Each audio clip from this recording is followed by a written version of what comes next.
Baik teman-teman dan Ibu, apakah sudah terlihat Bu share screen-nya?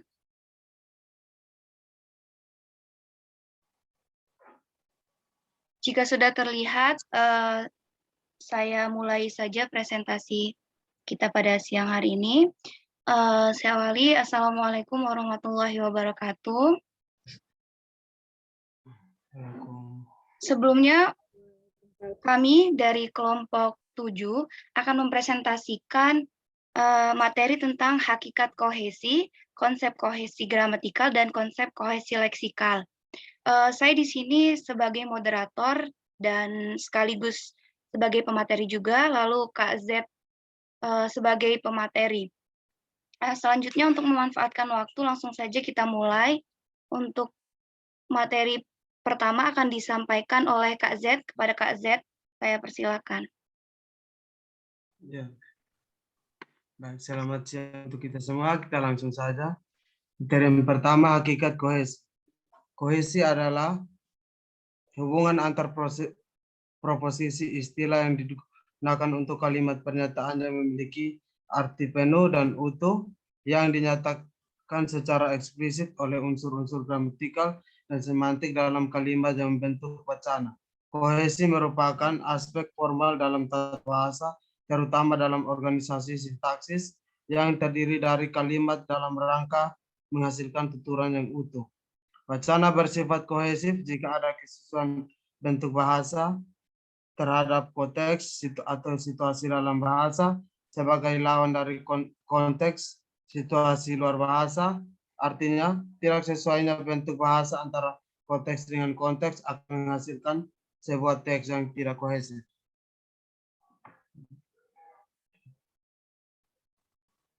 Slide yang berikut.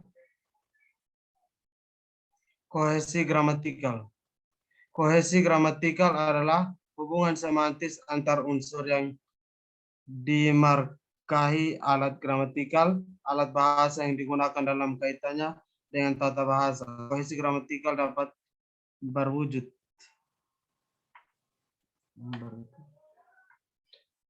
referensi atau pengacuan. Referensi adalah hubungan antara kata dan objeknya. Dari sudut analisis wacana, objek yang diacu oleh sebuah kata dapat di luar bahasa dan di dalam bahasa. Referensi dengan objek acuan di luar teks disebut referensi eksoforis. Sedangkan referensi dengan objek acuan di dalam teks disebut referensi endoforis. Contoh referensi eksoforis adalah saya belum sarapan pagi ini. Saya mengacu pada diri penutur. Contoh referensi endoforis adalah mereka dalam bapak dan ibu sudah berangkat mereka naik taksi. Yang berikut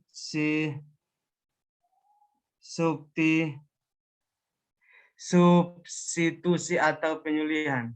Secara definitif substitusi atau penyulihan adalah hubungan antar kata dan kata lain yang digantikannya.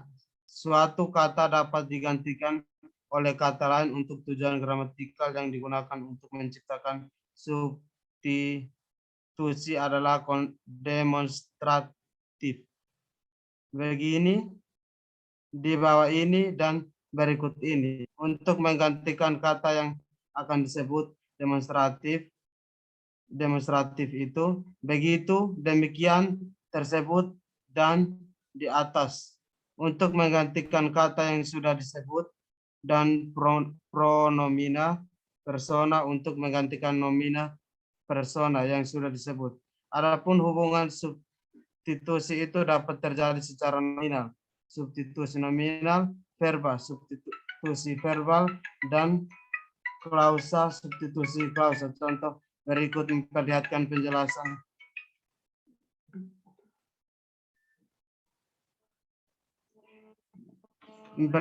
penjelasan tersebut. Ini contoh yang pertama, arlojo yang saya beli kemarin rusak, tapi untungnya itu bisa cepat diganti. substitusi nominal dengan kata itu mengartikan frasa nominal arloji yang saya beli kemarin. 2, mereka bekerja keras, kami juga begitu. Substitusi verbal. Kata begitu menggantikan frasa verbal bekerja keras. Yang contoh yang ketiga, Indonesia kalah di final. Saya dengar demikian. Substitusi klausal karena kata demikian menggantikan klausal Indonesia. Saya kasih kesempatan untuk Kakak Novi untuk melanjutkan materi kelompok 7. Ya, baik. Materi selanjutnya akan saya bacakan. Selanjutnya ada elipsis atau perpasan. Yang dimaksud elipsis adalah penghilangan kata yang dapat dimunculkan kembali dalam pemahamannya. Contoh tuturan berikut menjelaskan definisi elipsis tersebut. Yang pertama, Yuna mengikuti kuliah analisis wacana. Agung juga. Yang kedua, karena Widya sakit, Widya tidak dapat mengikuti kuliah hari ini. Dalam kalimat kedua, contoh pertama tersebut, yang datang dari bahasa lisan, mengikuti kuliah analisis wacana dilesapkan dalam kurung siku, namun tetap terpahami apa yang dilesapkan. Demikian pula dalam kalimat kedua yang datang dari bahasa tulis. Widya dilesapkan dalam anak kalimat karena telah dimunculkan dalam induk kalimat. Selanjutnya, konjungsi atau penghubungan. Konjungsi atau penghubungan dengan bantuan kata sambung atau konjungsi besar pula peranannya dalam mewujudkan kohesi gramatikal. Perhatikan bahwa di sini kata konjungsi digunakan sebagai salah satu jenis kohesi gramatikal sekaligus alat gramatikalnya. Penghubungan dapat dilakukan antar gagasan di dalam sebuah kalimat. Disebut konjungsi intrakalimat. Sedangkan konjungsi yang dipakai untuk menghubungkan suatu gagasan di dalam kalimat yang berbeda disebut konjungsi antar kalimat. Berikut adalah contoh penggunaan konjungsi. Yang pertama, saya ingin memperdalam bidang saya di universitas luar negeri, tetapi kesempatan itu belum ada.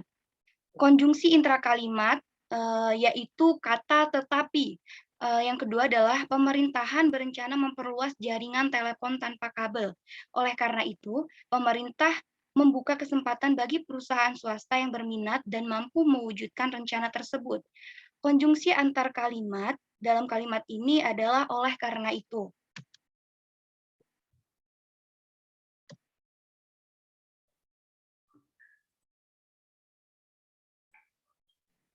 Selanjutnya, konsep kohesi leksikal.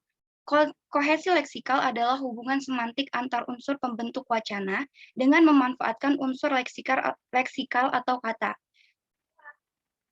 Kohesi leksikal dapat diwujudkan dengan yang pertama, reiterasi. Reiterasi adalah pengulangan kata-kata pada kalimat berikutnya untuk memberikan penekanan bahwa kata-kata tersebut merupakan fokus pembicaraan. Reiterasi dapat berupa yang pertama, repetisi, yang kedua sinonimi, yang ketiga hiponimi, yang keempat metonimi, dan yang terakhir adalah antonimi. Selanjutnya, kolokasi. Kolokasi adalah hubungan antar kata yang berada pada lingkungan atau bidang yang sama. Contohnya, petani di Palembang terancam gagal memanen padi. Sawah yang mereka garap terendam banjir selama 2 hari. Dalam contoh di atas, petani berkolokasi secara tepat dengan padi dan sawah sehingga tercipta kohesi wacana. Baik, itu saja presentasi dari kami. Selanjutnya dibuka sesi tanya jawab ya, Bu. Ya, silakan. Untuk kakak-kakak dan teman-teman semuanya yang ingin bertanya, dipersilakan.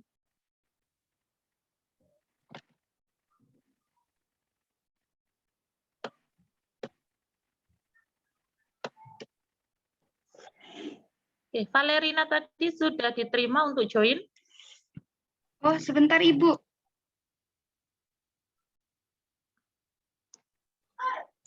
Sudah, Ibu.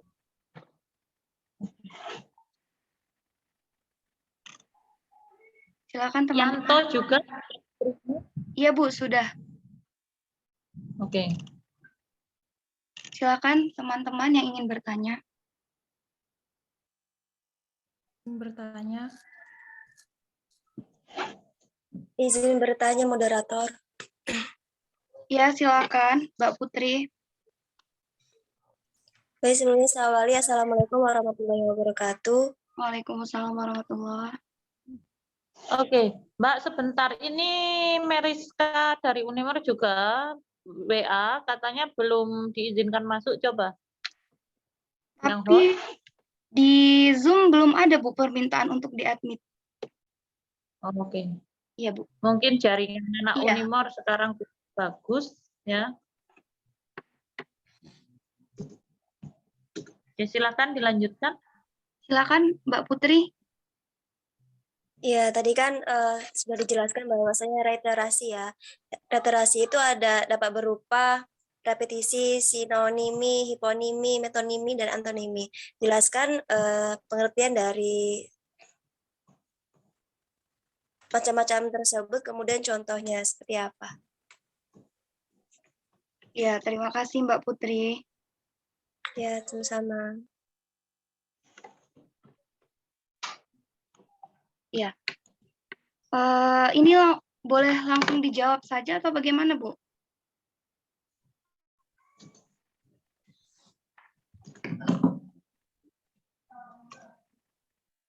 Iya, silakan dijawab langsung, nggak apa-apa. Sambil menunggu pertanyaan dari teman yang lain. Ya. Baik, saya akan menjawab pertanyaan dari Mbak Putri.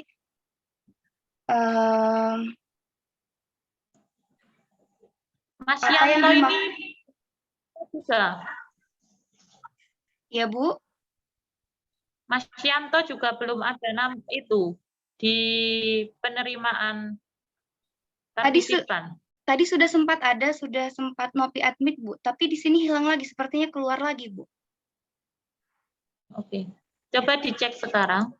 Sudah ada atau belum?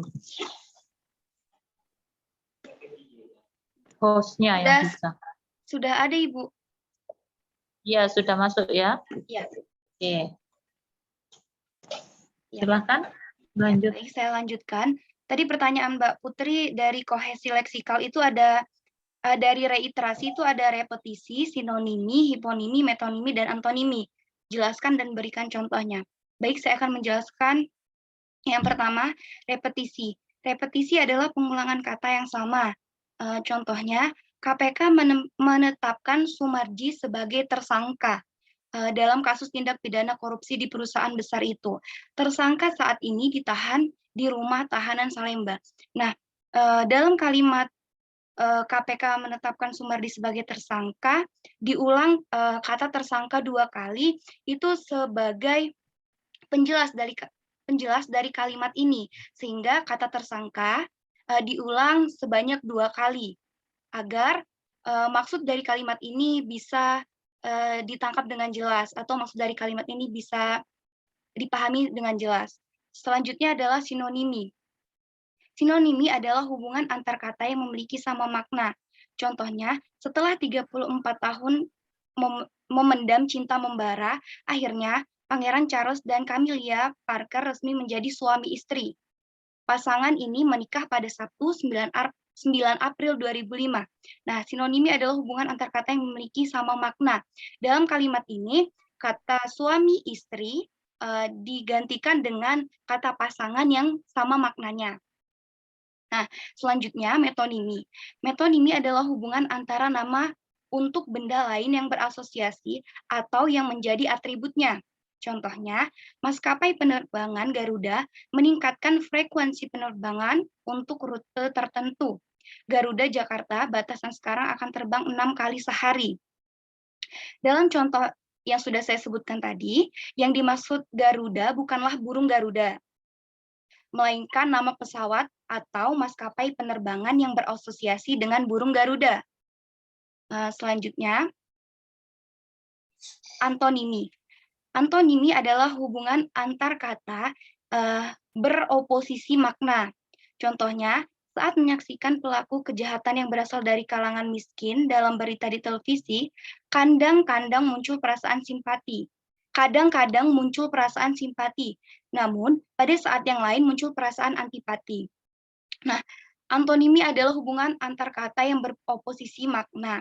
Jadi, dalam kalimat yang sudah saya jelaskan tadi, perasaan simpati berantonimi dengan perasaan antipati. Selanjutnya, hiponimi. Hiponimi adalah hubungan antara kata yang bermakna spesifik dan kata yang bermakna generik. Contohnya, kata gagak, kuda, dan gajah berhiponim dengan binatang. Dan kata mawar, melati, dan anggrek berhiponim dengan bunga. Itu saja yang bisa saya jelaskan. Apakah sudah jelas, Mbak Putri? Sudah jelas. Terima kasih, Mbak Putri. Terima kasih, Mbak Putri. Selanjutnya, ada yang ingin bertanya?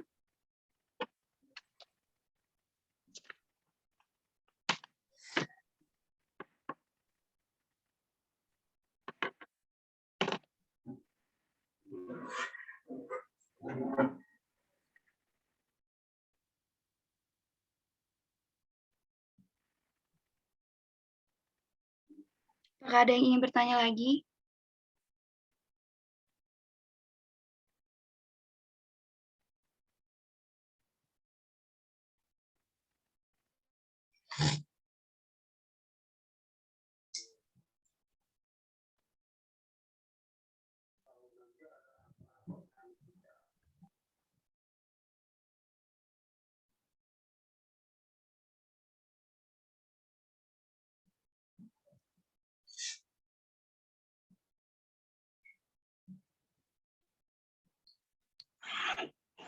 Kalau sudah tidak ada yang ditanyakan, silahkan diakhiri.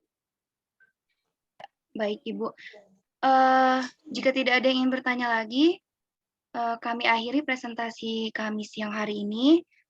Mohon maaf jika ada kekurangan. Kami akhiri. Wassalamualaikum warahmatullahi wabarakatuh. Waalaikumsalam. Warahmatullahi wabarakatuh.